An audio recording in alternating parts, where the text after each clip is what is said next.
I'm so glad I'm not dating donated $100. He's hot, he's rich, he's morally straight, he's perfect. He invites you over. Next to his bed is biometric safe. Inside, an Armalite AR-15 rifle with a fully loaded 30 RD magazine.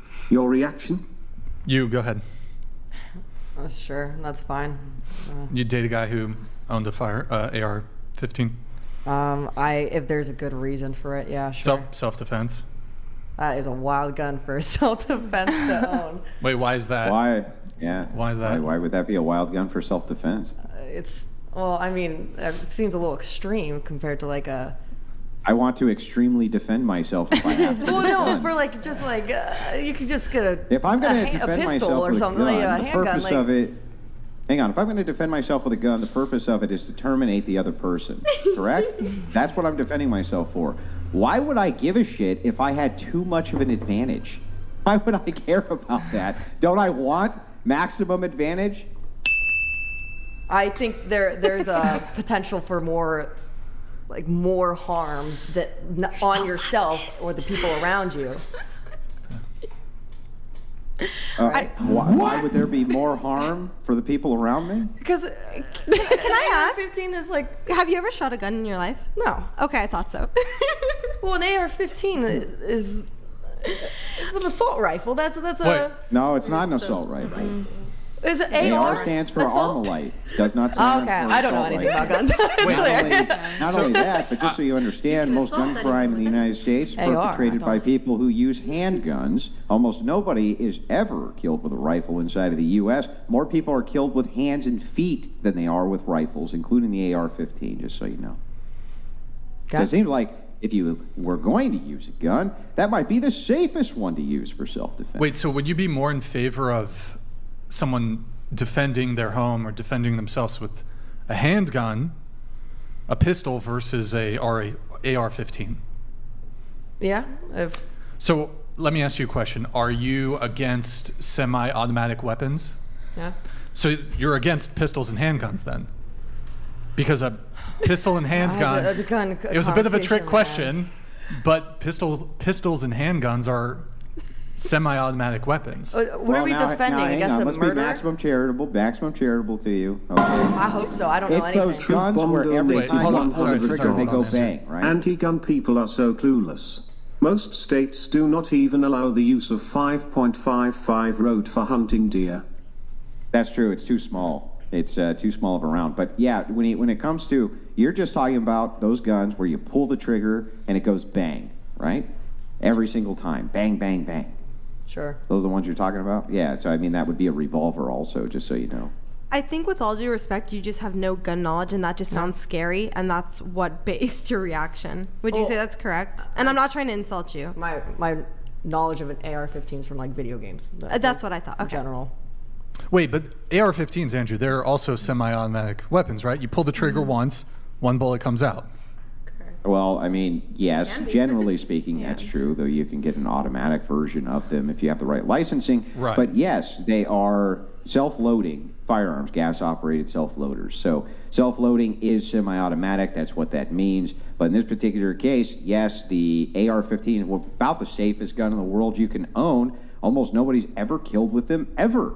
So, I mean, more people, again, are killed but with hands and feet than they are with an AR-15. And handguns, which are much easier to sneak into public than handguns are where almost all the crime is, and it's only specifically with demographics which exist in major metropolitan areas. Usually they're in lower income areas. So that's almost all the gun crime in the United States. Very little of it's actually perpetrated by legal gun owners, to be honest with you.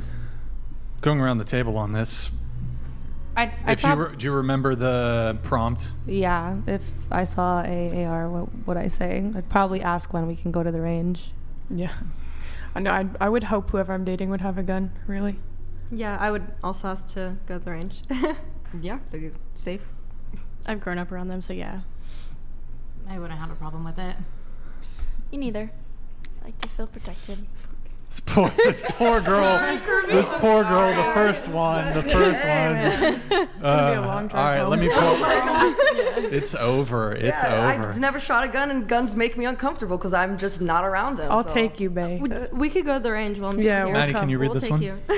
Mate, been dating a long time coming, been a fan since last March. Mind you, I am 5 foot tall and have given up on dating because of the woman on your show. Girls burst into laughter at the thought of men my Truth height. Bomb even donated existing brutal. $100. Come back to it. The R-15 is the civilian version of the M16, which an automatic weapon. They both shoot the same round. Repeal the NFA. Yeah, so Truth Bomb's awesome. He's right. They should repeal the NFA. It's bullshit, but he's absolutely correct. The AR-15, even though there is still military versions of it, it's basically just a civilian model of an M16A1, which was developed by Eugene Stoner. But anyway, yeah, he's right. Totally right about that. Thank you, Truth Bomb. So continue on with this one. Girls burst into laughter at the thought of men my height even existing. Brutal, 31 years old, zero chance in life. I disagree. He's five Yeah, feet tall. I disagree. You I'm only disagree? with his message? I will say that the large majority of women is looking to date a man who's tall or taller than them at least. But I think being 5 feet is not a deal breaker. Like, even for me personally, I ideally look for men who are my height or taller if we're talking about completely materialistic stuff. But if I found a man who checked off all my boxes and who would be a good father and take care of me, I don't care about height. And I think there are not a lot of women who would agree with me, but there are women who agree. The thing is, though, you have to account for there's a certain percentage of women who will say they don't care about height, but even if like there's something in your subconscious that you're still going to be less like knee-jerk attracted to a guy who's shorter than you. It's funny because the three of us, Kirby, Malia, and I actually had this conversation in the car, and it's not that height matters. It's a lot of times shorter guys are just very insecure and not confident, and they just carry themselves in a very just put-offish way. If shorter men had more confidence, I think women would be more attracted to shorter men. Well, this is kind of a what came first, the chicken or the egg? Well, what if there was just swaths of women that didn't want to date them because they were shorter, so that helped in their development of being insecure about their height? And I agree. It's because of society that they feel insecure. But just because society puts you into a box doesn't mean you have to hate yourself and be unhappy with your life. If you're short, you just need to accept that, and you can be successful in the business world. You can work on the gym. There are things you can change about yourself, but you're never going to be able to change your height. So you need to just accept it and be confident about it. I mean, I certainly agree with you that you ought to accept your circumstances and try to make the best of it as you can. But practically speaking, I would tend to agree with him that, a guy who is 5 foot tall is going to face certain specific struggles when it comes to dating related to his height. But he said he's given up. And I'm saying there are I don't think he should multiple give women up. who would date. I don't know. My advice to him would just be to accept that you're short and don't give a fuck. You're going to get rejected a lot more than someone who's not short, but you just need to keep trying. Also, he lives in communist Canada, so maybe he could try his hand at maybe Asian countries, Latin America, they're shorter over there. I mean, there's Passport, always, bro. There's always that saying. Passport, bro. There's always a somebody for everybody. So keep that in mind. Yeah, find yourself a 4'9" queen, dude. I won't steal her from you, dude. Well, you said beginning of the show, he's a fan of the show. Go get some status, right? Wait, is that like an own? No, it's not at all. With the logic of your show. What was Get status, because if you think women get date rich. up, go get rich. Go get rich. Well, yeah, you try to level yourself up in as many ways as you can. It can obviously start with your looks. Get in the gym. Try to make yourself as appealing physically as you can. Get some, try your best to level up. You can do it. Get rich. We believe Get in famous. But let's be realistic too. It's a lot saying, "Oh, just get some status." Do you realize how hard it is to just go get some status? You can't just go to the store and be like, excuse me, clerk, I'd like some status today. All of your status. Give me some status. He just needs to come on the Whatever podcast. This is kind of There you go. like most people who try to get some sort of status will probably never end up getting it. It's the same way, like, oh, just like become like a super charismatic, charming guy. Like most people don't even have the capacity to ever become like funny or charming or charismatic. True. Most people are just gonna be normal, average people of average personality. So I don't know how useful that is. You could consider, you know what? To the guys who struggle with dating, there's a couple things, right? Actually, I have some notes here. I want to help this guy out here. I got a couple things. Hold on. I wrote this down because I got a couple things here. Okay, hold on. So, first off, you got to. I have a 4-tier approach. Okay, 4-tier approach.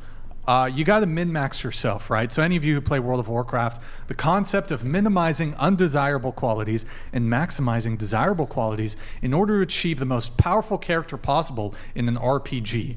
In this case, the game of life of dating, you got to get it. Look, having a six-pack is not a requisite for getting success in dating, but it doesn't hurt. No smoking, no drinking, no drugs. You got to eat healthy, minimize stress, exercise. You need a clear mind and a clear body. So, make yourself look good. Then you got to min-max your approach. Okay, you got to, dating apps, in person, club, like not bars and clubs, but like join a club, D&D club, like a sport club. Fine, like you got to min-max how you're sourcing the ladies. You can't just rely on one thing. You got to, okay. Can you get social circle going? Can you get the dating apps going? Can you do cold approach? So, cold approach is actually, I think it's on the rise. Okay, then third thing, Passport Bro. Go to where you'll be appreciated. Did you hear about the Asia. Passport Bro that just like got deleted? In Latin America? I think so. There are definitely downsides to the Passport Bro thing. Also, if you're that much of a doomer when it comes to dating, find a hobby, find a passion, don't look back. So, if after making a good faith effort to self-improve and you can't find success, you're not going to fully give up, but dating now has to be on the back burner, and you're going to throw yourself headfirst into a hobby or a passion. My own recommendation, and this is geographically restricted a little bit, if you have the resources, I want you to take up surfing. I know this sounds silly, but when you catch that first wave, you will be hooked. I used to cancel dates with girls if the swell was good enough. Chest high, goodbye. Even in waist high, I'm gonna cancel on a chick if I'm jonesing for some juicy waves, So I'll tell you this, gentlemen. I'm telling you, surfing is better than pussy. Is that why you're still single? No, actually, I haven't. I've got some injuries, so I haven't, unfortunately, been able to surf much anymore. So, but I'm sorry to if hear you you will always rather, if you get into surfing, guys, you would always rather have a good surf session than get laid. Okay? Like, give me two options, right? Go surf head high, glassy Rincon with no one out, or have sex with the hottest girl in the world. Throwing my wetsuit on and getting some waves. I think you're an outlier then. Dude, no. You can ask surfers. Ask surfers, would you rather have sex with the hottest chick of your life or go get barreled all day? So, I guarantee you they're like, nah, brah, pussy can wait. I want to get some waves. Nah. Play the cap. No. I would let me put it. If I had to choose, okay, between being celibate for a year and like being able to just go surf the best waves, but I can't fuck for a year, give me some fucking waves. Okay, mental waves. So here we come. So you're telling me you have a once in a lifetime opportunity to hook up with Margot Robbie or any A-list top model, whatever. Versus you're gonna choose getting barrel rolled by the same waves that barrel rolled? What the fuck? Or fucking pitted, bro. So pitted. Getting so fucking pitted, bro. Okay? By waves all day long that you could do any other day with good waves. First off, why did you pick Margot Robbie? She's trending right now. I don't know. There's a lot of attraction. I said any A-list celebrity who's hot. Yes. The hottest. Give me the hottest chick. If I can surf, I would rather surf